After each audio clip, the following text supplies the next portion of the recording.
অভিনন্দন।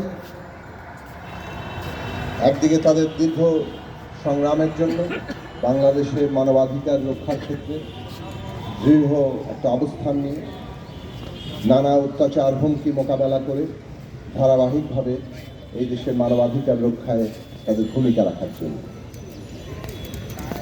এবং আজকে তারা 7ই জানুয়ারি ফেলানীর লাশ যেভাবে ঝুলেছিল কাঁটাতারের বেড়ায়, সেটা আমরা সবাই বাংলাদেশের মানুষ আমাদের বুকের গভীরে অনুভব করেছি, যেন বাংলাদেশের স্বাধীনতা ঝুলে আছে। আজকে সেই দিবসে ফেলানীকে স্মরণ করছি, মানে আমরা পুরো বাংলাদেশের দেশ হিসেবে তার মর্যাদা, তার স্বাধীনতা, তার ভবিষ্যৎ নিয়ে কথা বলছি।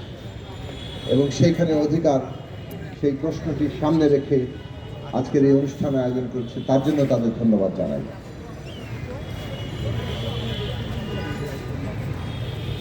আমরা বাংলাদেশের মানুষ এই রাষ্ট্রটা যুদ্ধ করে পত্তন করেছে। আমাদের পূর্ব প্রজন্ম তারা যুদ্ধ করেছেন, লড়াই করেছেন, রক্ত দিয়েছেন, একটা রাষ্ট্র পত্তন করেছেন। ভারত সেই যুদ্ধে তাদের নিজেদের স্বার্থেই বলেন, নিজেদের যে বিদেশ নীতি, তাদের এই অঞ্চলে তাদের যে স্বার্থ, সেই অনুসারেই তারা আমাদের পাশে দাঁড়িয়েছিল। বাংলাদেশের মানুষ তার জন্য ভারতের জনগণকে ধন্যবাদ জানিয়েছে, এখনো জানাচ্ছে, ভবিষ্যতেও জানাবে। কিন্তু ভারত রাষ্ট্র মনে করেছে এই রাষ্ট্র তারা তৈরি করে দিয়েছেন, যাতে এইটা তাদের পকেটের তাবে থাকবে।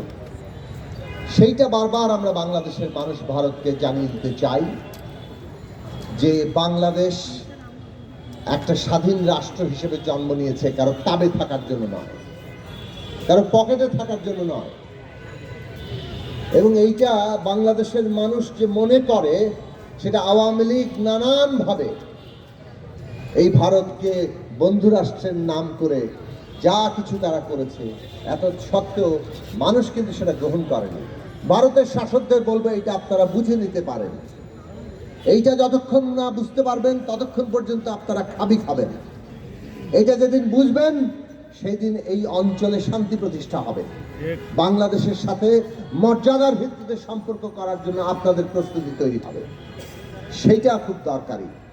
বাংলাদেশের মানুষ 5ই আগস্ট আবার নতুন করে ঐক্যবদ্ধ হয়েছে যে আমরা মৌলানা ভাসানী যে কথাটা স্পষ্ট করে ফারাক্কা লং মার্চের সময় বলেছিলেন যে ওই দিল্লির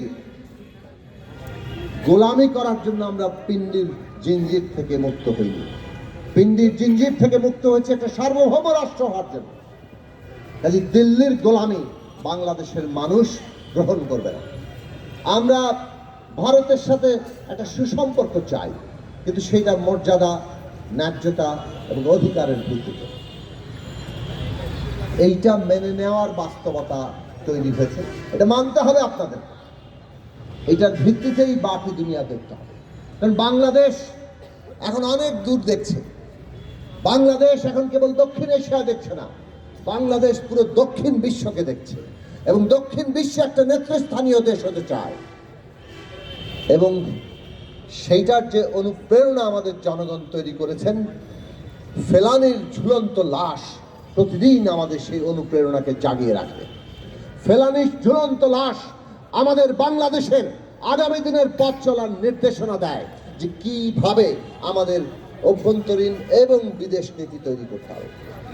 এই কথা আমাদের দেশের মনে রাখা দরকার, অত্যন্ত সচেতনভাবে মনে রাখা দরকার।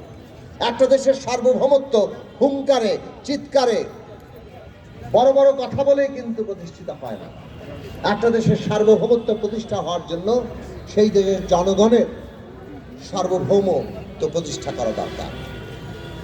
বাংলাদেশের জনগণের যদি সার্বভৌমত্ব আমরা প্রতিষ্ঠা করতে না পারি, জনগণের সার্বভৌমত্বের প্রতীক হিসাবে যদি রাষ্ট্র কাজ না করে, তাহলে আমরা অপর রাষ্ট্রের সাথে আমাদের সার্বভৌমত্ব রক্ষা করতে পারবো না।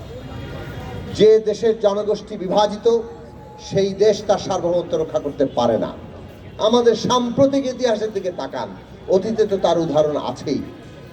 এই যে সারা দুনিয়ায় আমরা দেখছি যে দেশের জনগোষ্ঠী নিজেরা বিভক্ত, তারা তাদের সার্বভৌমত্ব এবং স্বাধীনতা হারাচ্ছে। এখন নিজের দেশের জনগোষ্ঠী বিভক্ত হয় কেন?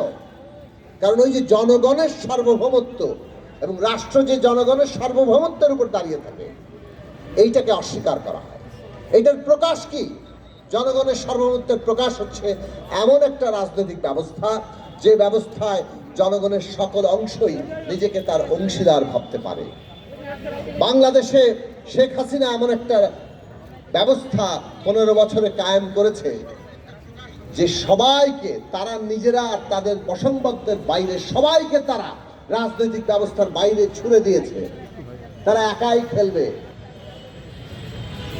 কিন্তু মনে রাখবেন যে কেবলমাত্র শেখ হাসিনা 15 বছরে এটা তৈরি করেছে তা না। এই দেশে 72 সালে যে সংবিধান, তার যে ক্ষমতা কাঠামো তৈরি হয়েছিল সেইটা, এবং সেই থেকে আমাদের রাজনৈতিক ব্যবস্থা 53 বছর ধরেই এমন অবস্থায় ছিল যে যারা ক্ষমতায় যায় তারা পুরোটা মালিক বলে নিজের পকেটে ঢুকিয়ে ফেলে, বাকি সবাইকে ছুঁড়ে ফেলে দেয়। আমরা বাংলাদেশের